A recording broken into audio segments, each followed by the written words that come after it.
Good morning, welcome to Breakfast with Ben Thompson and Nina Warhurst. Our headlines this morning.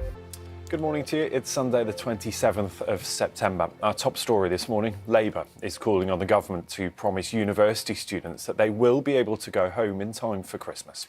Thousands of students across the UK are being forced to self-isolate after a rise in coronavirus infections. Earlier this week, the Health Secretary for England, Matt Hancock, refused to rule out a ban on people returning home for holidays. The government said it was monitoring the situation closely. Our political correspondent, Jonathan Blake, has more. Later, and we'll also hear from more students who are in lockdown. That's just after 7 o'clock this morning. And we're also going to speak to Glasgow University's Chief Operating Officer about the measures that they have put in place. Next, US President Donald Trump has announced his nominee to fill the Supreme Court seat left vacant by the death of the Liberal judge Ruth Bader Ginsburg. Well, if Judge Amy Coney Barrett is confirmed by the Senate, the Conservative-leaning justices will hold a 6-3 majority on America's highest court, and that's for the foreseeable future, as Nomia Iqbal reports. Police investigating the fatal shooting of a police officer in South London say 4 crime scenes are being searched as they try to piece together what happened. There are concerns that the 10 p.m. curfew that's been placed on pubs and restaurants in England and Wales could put their future into doubt. Yeah, the pub chain Green King has said trade has dipped significantly since the restrictions came into force. Katie Austin reports. 16 people have been arrested and 9 officers injured following demonstrations in central London against coronavirus restrictions. Sir David Attenborough has been hosted by the Duke of Cambridge for a private viewing of his new documentary at Kensington Palace. William. It's just turned 12 minutes past 6. Good morning to you. You're with Breakfast from BBC News. Let's run you through the front of today's news. You didn't watch Bake Off, did you? No, I'm not. I think I'm the only person in the country who didn't tune in for Bake Off today. I waited, so I watched it yesterday morning, so I kind of had to avoid any spoilers. But you kind of missed these pictures of some amazing profiles, including... Just talk me through... That's Freddie Mercury. So Freddie Mercury is discussing how wonderful it is because they've been able to do the series this year by all locking down together. So they've been in their own bubble and they're able to hug each other. So real team spirit, real nice hugs, real fun going on. Do you know, for like light telly, last night I watched the Little Mix Search for the Band. I saw this was on, I've not watched it. It was fantastic. And again, just seeing people interacting closely and cuddling one another. They've had to wait to broadcast the series because of COVID, but it was just really great TV. It feels like really some sort of normality, which is what we all need right now, isn't it? Exactly. You're watching Breakfast. It's coming up to 6:15. Let's check in with Sarah for a look at the weather this morning. Good morning. Oh, where are we there, Sarah? Behind you. Good morning. Real mix. Sarah, thank you. More from you a little later. Thank you, Sarah. We will be back with the headlines at 6:30. Now on Breakfast, time for the film review. Hello, this is Breakfast with Ben Thompson and Nina Warhurst. Good morning to you. Here's a summary of today's main stories from BBC News. Labour is calling on the government to guarantee university students won't spend Christmas away from home due to coronavirus. Yeah. There are concerns that the 10 p.m. curfew placed on pubs and restaurants in England and Wales could place the future of some venues into jeopardy. President Trump has described his controversial nominee for the Supreme Court as one of America's most brilliant legal minds. If confirmed by the Senate, Judge Amy Coney Barrett will tip the balance in favour of conservative-leaning justices on the country's highest court. Let's speak now to Professor at least. Tell us why this nomination is so important. Political persuasion of whoever that judge is obviously very important. In 2016, we had a similar situation whereby it was election year, but the Republicans asked the Democrats to delay because of that. Will they return the favour? It's not looking likely, is it? Let's get our first check on what the sport is looking like this morning. Jane has all the details. From sport to weather. Sarah's got the details for us this morning. Sarah, good morning to you. A real mixed picture emerging out there, isn't it? Thank you, Sarah. I delighted on yesterday. Yeah. Full blast. You're not alone. No, I know. Thank you. I get it that you just put it on when it's cold, but there is a moment. It's quite a moment, isn't it, that you realise that it's downhill from here. The champagne. Get it on, nice heating and warm. the champagne. Cold champagne, warm house. That's what you need. Now on Breakfast, though. It's time. Good morning. Welcome to Breakfast with Ben Thompson and Nina Warhurst. Our headlines this morning. Good morning to you. It's Sunday, the 27th of September. Our top story this morning, Labour is calling on the government to promise university students that they will be able to go home for Christmas. Yeah, thousands of students across the UK are being forced to self-isolate after a rise in coronavirus infections. Earlier this week, the Health Secretary for England, Matt Hancock, refused to rule out a ban on people returning home for the holidays. The government said it was monitoring the situation closely. Our political correspondent, Jonathan Blake, has more. We're joined now by our political correspondent. It's difficult for the government to predict what comes next. What promises do Labour want them to make? We're going to speak to the Chief Operating Officer of Glasgow University in just a few minutes as well about some of the precautions that they're putting in place and what students will have to do there, given that they are, in many cases, in lockdown in those halls of residence. So stay tuned for that.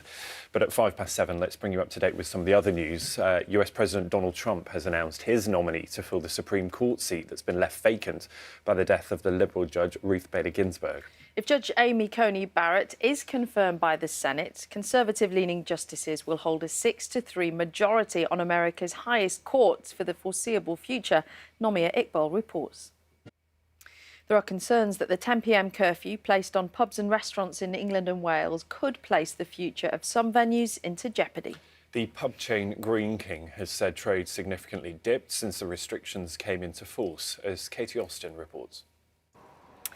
Sir David Attenborough has been hosted by the Duke of Cambridge for a private viewing of his new documentary at Kensington Palace. Yes. Really looking forward to that. You're watching Breakfast. It's just gone 7:10. Now, students across Scotland are being told they will be breaking the law if they leave their student accommodation and return home to see their families. Yeah, that comes after a significant outbreak at the University of Glasgow, where 172 students have tested positive. More than 600 students are now self-isolating. Well, we spoke to students Nell Manson and Lucy Owens on the programme earlier this week. They've now sent us a video diary of their few days in lockdown. Thank you to Nell and Lucy. They're getting on really well, being forced into one another's companies 24/7, but I guess it could go either way, couldn't And so it? soon in the university term, because that's a challenge. You don't necessarily know these people that you get put in a flat with, and then actually you can go out normally and make other friends. Yeah. You kind of get lumped in with these people, whether you like it or not. They're in this doing sort of really scenario. well with it, though, aren't They they? are. And Glasgow University say they'll be giving students who live in their accommodation 1 month's free rent in sort of recognition of the difficulties they're Yeah, going they'll through. also get about £50, and they're going to be encouraged to use that to get food deliveries sent to them because clearly they can't go out. Well, we can speak now to the Chief Operator. Thank you. Okay, let's check in with Sarah again for a look at the weather for the day ahead and indeed the week ahead. Morning, Sarah. Sarah, thank you. More from Sarah a little later. It really feels quite autumny out there, doesn't it? Sorry, autumnal is probably the official word, isn't Make it? the most of Sunday, Monday. Thank you, Sarah. Thanks, Sarah. Now, the Prince of Wales will lead tributes to fallen police officers today. That's 2 days after the death of Sergeant Matt Ratner in Croydon.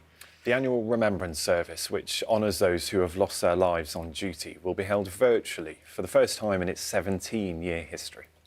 We're joined now by the Reverend... It's just approaching 7:30 with breakfast from BBC News. The Andrew Marr Show is on BBC One right after this programme. Andrew's done a weekend. Thank you, Andrew. Stay with us. Headlines up next. Hello, this is Breakfast with Ben Thompson and Nina Warhurst. Good morning to you. Let's bring you up to date with some of our main stories today. Universities across the country are applying lockdown measures as students have tested positive for coronavirus. But how could students impact the spread of the virus and what could be the outcome during flu season? Dr. Niggs ever. This doesn't... to see you guys. Oh, there she is over there. She's Great here. to see you, looking gorgeous. My goodness, look, you're matching your tiles on the kitchen wall. I'll quit this morning, Nigger. Good to see you. Now, this outbreak among student populations, not particularly surprising, but what should be on their minds at the moment? Tough time for those students because, as you've touched on, all of those formative things that you might do in your first weeks and months in a new city with new friends and new experiences. But also, many of them will feel cheated because they've been through the exam fiasco as well. So do we expect there will be a lot of compliance? We know in some cases, security guards are keeping people in these buildings, but you can sort of understand some of their frustration of a double whammy, that their exams were ruined and then now also they find that their first few weeks at university are also not quite how they planned. About technology, have you downloaded the contact tracing app? And what do you make of it? Worrying me, it says 10 to 6. You I need to know. change Do you the know clock. what? I've had. How does she look that great every week at And this I'm time? cheered up by that chat this morning. Let's check in with someone who always looks great also. It's Jane. I'm going to talk about the marathon because usually every year tens of thousands of runners will wind their way through the streets of London for the marathon. But this year, of course, they'll be doing it their own way. The race, which takes place next week, will be done virtually because of the pandemic. So let's speak to two people who are taking part. That is amazing, isn't it? Have you ever done one? No. And I think That's I would. a firm no, isn't it? Are you well, sure? I think. Well, at my heart, I do sort of 3 paces and I'll be halfway around. But I think the motivation that you need of all of the crowds and all of that. I mean, they're talking about family supporting them there, but I bet there's such a buzz of having all the crowd there. And also, when you've got a personal story like that, it's going to give you that impetus, isn't it, to get you round. Let's check in with Sarah for a look at the weather. Good morning to you. What have we got behind you now? Oh, thank you, Sarah. Fresh Monday morning. Many thanks. Not what we need. Now on breakfast, it is time for Clayton. We'll see you soon. Thanks.